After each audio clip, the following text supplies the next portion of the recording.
Hello, Frizzle friends. Today, the books I've read recently go head to head in the reread, rewrite, or recycle game. In every round, I will pull out 3 books and I have to decide which I would rather reread, rewrite, or recycle. So here we go. Miss Percy's Pocket Guide to the Care and Feeding of British Dragons, books 1 and 2. Starlight's Shadow, all 3 books in that trilogy. And Translation State. I was kind of hoping I'd pull out another series bundle. That would have been fun. Okie doke.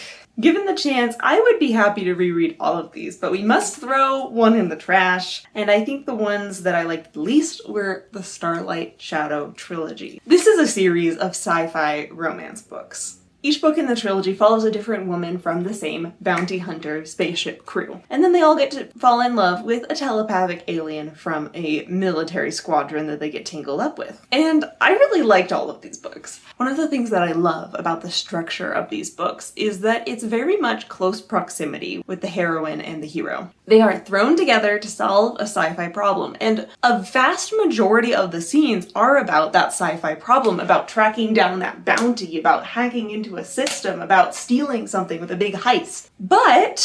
And in nearly all of those scenes, it's the love interests working together to solve this problem. So you also get in nearly every scene a little bit of relationship development and progression. And I really love how these books balance that dichotomy where you're always getting fun sci-fi plot development and you're also always getting the romance development at the same time. But yeah, even though it pains me to say it, I would be willing to recycle these books because they didn't knock my socks off. They're readable, but I don't think super swoon-worthy.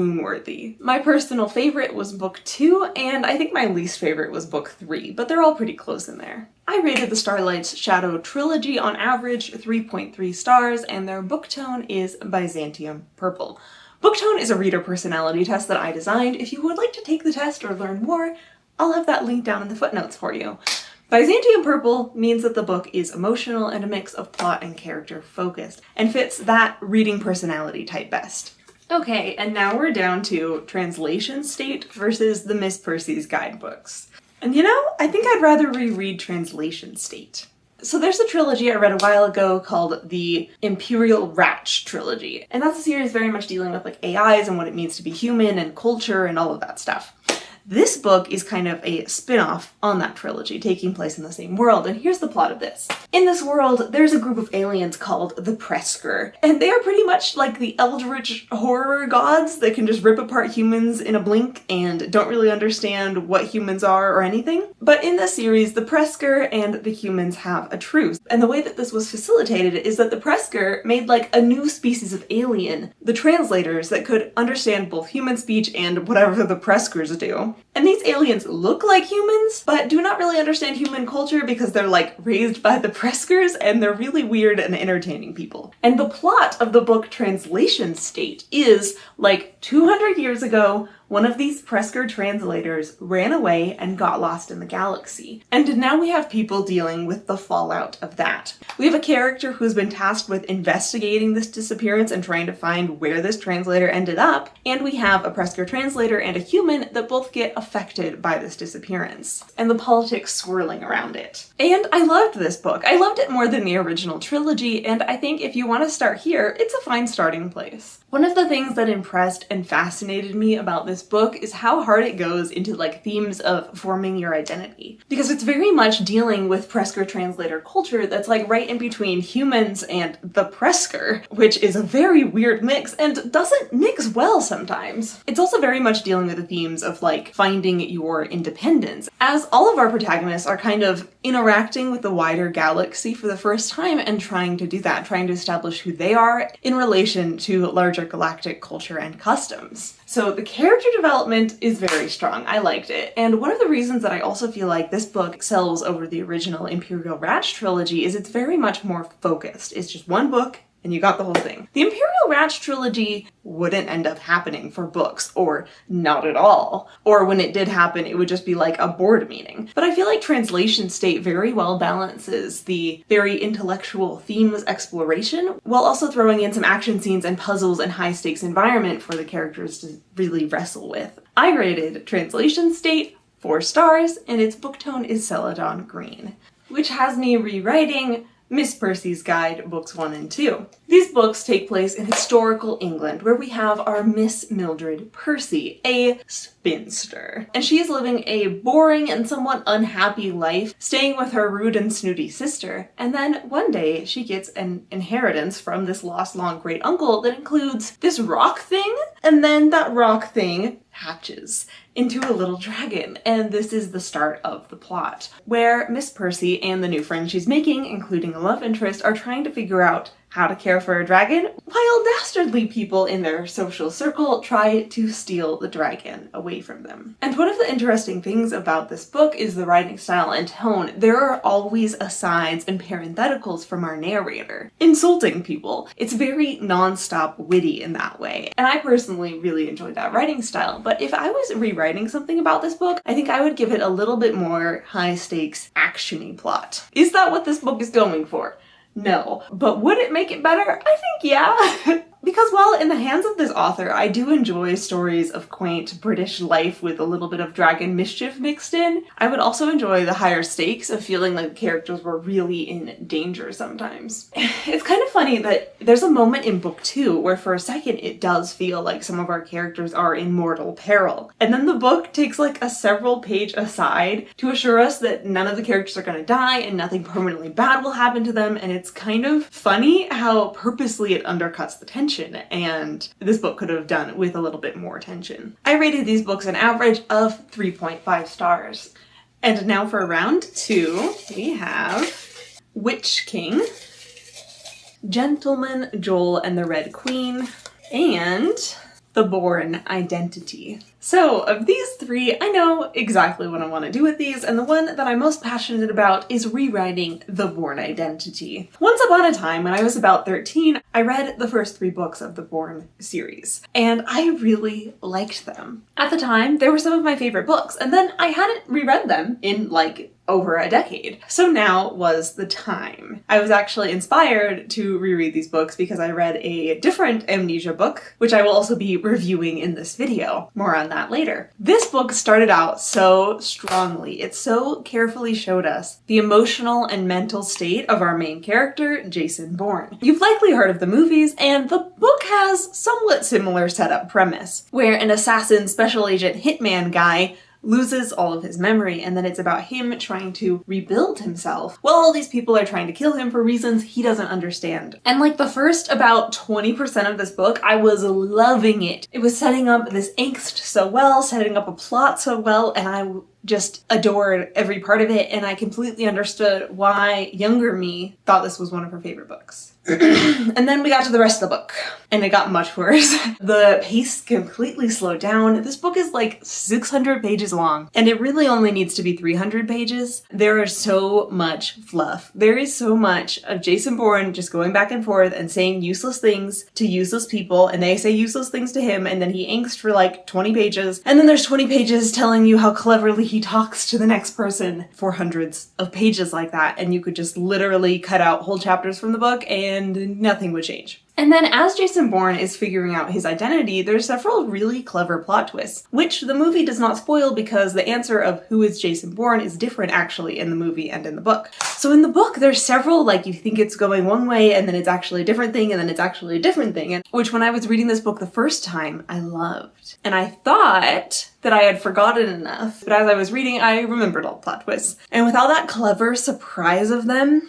I just didn't care as much because I was already so bored with this book. So, how would we rewrite this book? Cut out like at least 200 pages of content. Bonus points if we also take out the scenes where Bourne disrespects his very competent and intelligent girlfriend, which also rankled me much more now than it did when I first read this book a decade ago. I ended up rating The Bourne Identity 2 stars. And its book tone is Thistle Purple, which is intellectual and a mix of plot and character focused.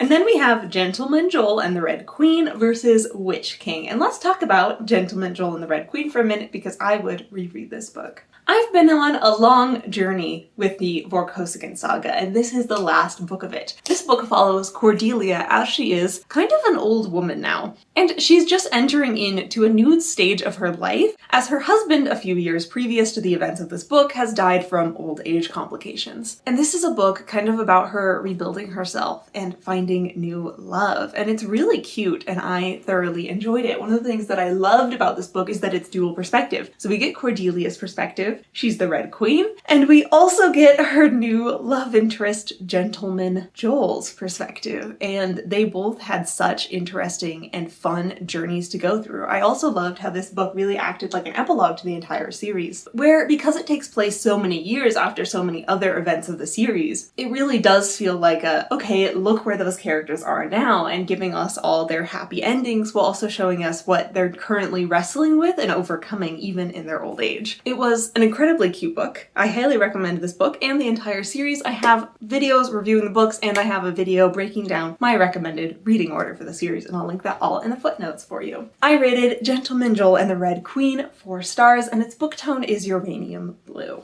And then we will recycle The Witch King. This book was highly anticipated for me. This is a book by one of my favorite authors, and it was highly disappointing.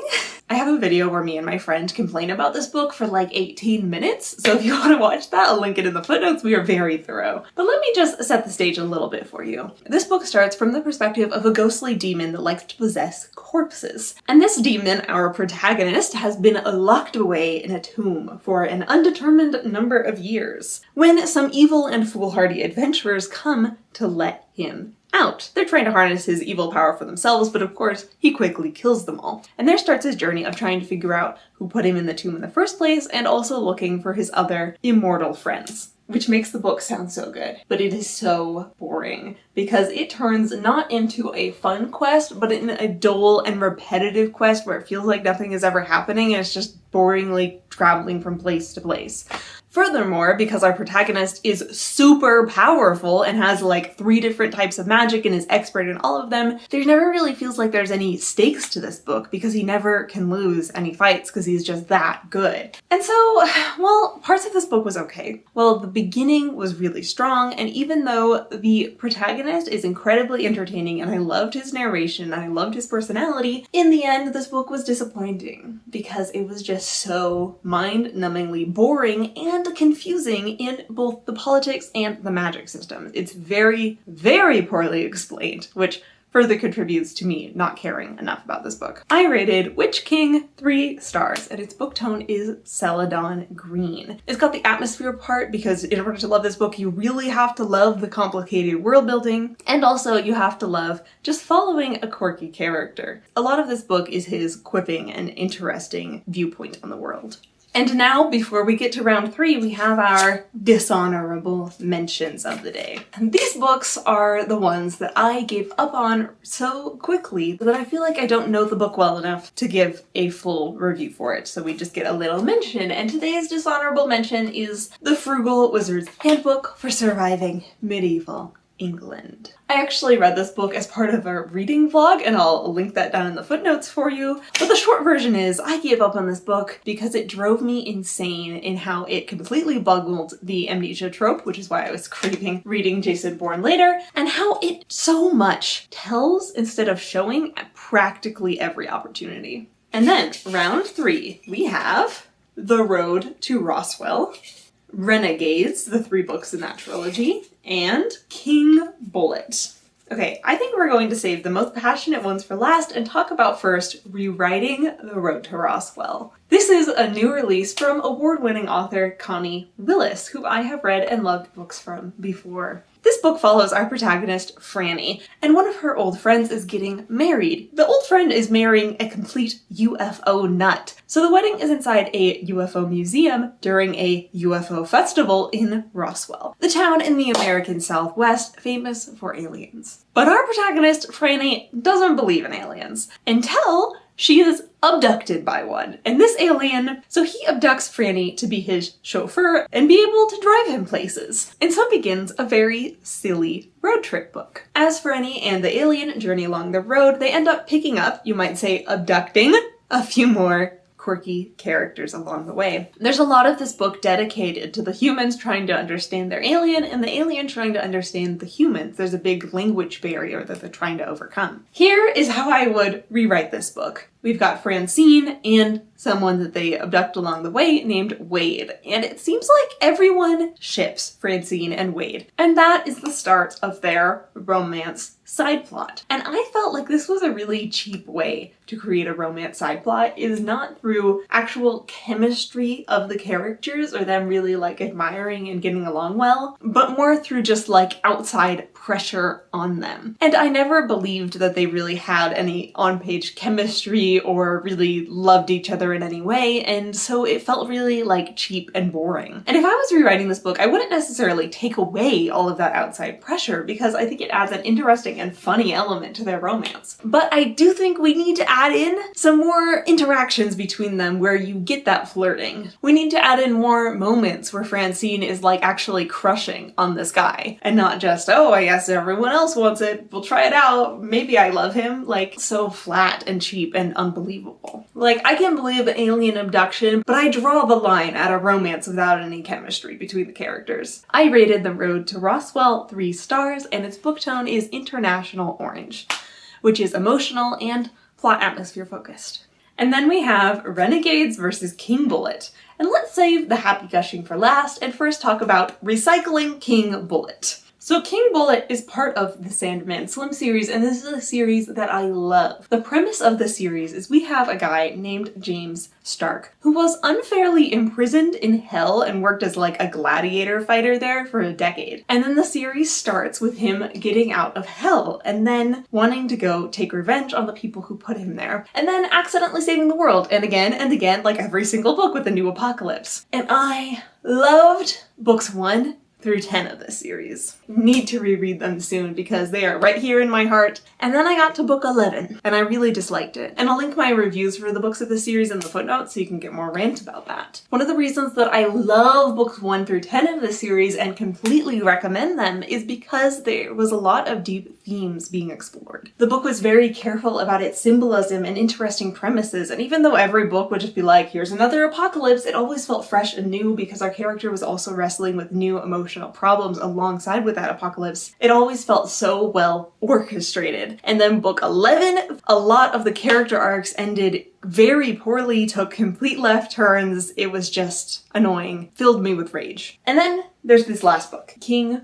Bullet. Book 12. And I had heard from the fandom that if you don't like book 11, you're not gonna like book 12 and you shouldn't bother reading it. And so when I finished book 11, I decided I wouldn't continue. But then the back of my head went, but Chloe, don't you like the Sandman Slim series? What if you really like book 12? I mean, there's a chance that even though if other people dislike both books 11 and book 12, maybe you'll love it, you should really read it. And so these two wolves inside me warred for like a year and a half. The one that said, there's a new Sandman Slim book and you gotta read it. And then the one that said, aren't you just gonna hate it as much as book 11? And it turned out both being wrong because I hated this book more than book 11. Several things that made this book worse than previous books in the series was 1, the book was written in 2020 and very much feels like it because the apocalypse in this book is a plague where everyone has to wear masks and social distance. Does that make sense scientifically what the type of plague it is because it's like spread magically? No, but there's a lot of angst in this book. Annoyed with all of the mask politics in this book from both sides, and it was just, this is not the escapism I'm looking for. And then the plot itself of the book was also not good. It just kind of felt like our character was pinballing from fight to fight, being sad. Yeah, I don't like your new love interest either. Anyway, I gave King Bullet 2 stars, and its book tone is anchor gray. And then last we have rereading Renegades. This series I loved. This series is very much taking superhero comic book feelings and turning it into a young adult novel, and it does it perfectly, dare I say. And like 20 years before these books take place, a supervillain gang arose and overthrew pretty much all of the world governments. Society quickly crumbled with the supervillains on top. And then a team of superheroes arose and defeated them about 10 years after that. And so our book starts with that team of heroes on top, and now they have kind of become a lot of the government in a lot of ways. It's a dictatorship now, and it's not always the best. And we have 2 narrators here. One of them is Nova, and she is the niece of the main supervillain leader head honcho Ace Anarchy. And so she was raised by the supervillain gang in hiding. And her whole drive and goal in life is to take down the superheroes that brought down her family. And then on the other hand, our narrator is Adrian, and he is the son of members of the superhero team that's currently in charge of the government. And he feels like the superheroes, they don't have enough power. And so he's becoming a vigilante in his own right. And then these two charged teenagers intersect each other's orbits, and lots of stuff happens, lots of angst, and a very nice dosing of romance. I had so much fun with these books. I loved all the characters. I loved how our narrators balanced each other out. I loved the interesting discussions and themes of exploring elitism and government abuses of power. I loved that I was surprised several times by the plot twist in these books, and also I predicted several other plot twists. It was just so nice. I have a video ranting more about all the things I love about these books, and I'll link that in the footnotes for you. And Renegades, the book one, was the monthly book club pick. I run a book club through Discord. There's a link in the footnotes if you want to join. It's $2 a month, and this is the book we are reading next. So I rated the Renegades trilogy 3 stars, and its book tone is Byzantium Purple. And those are the last 9 books I read. Thank you for watching.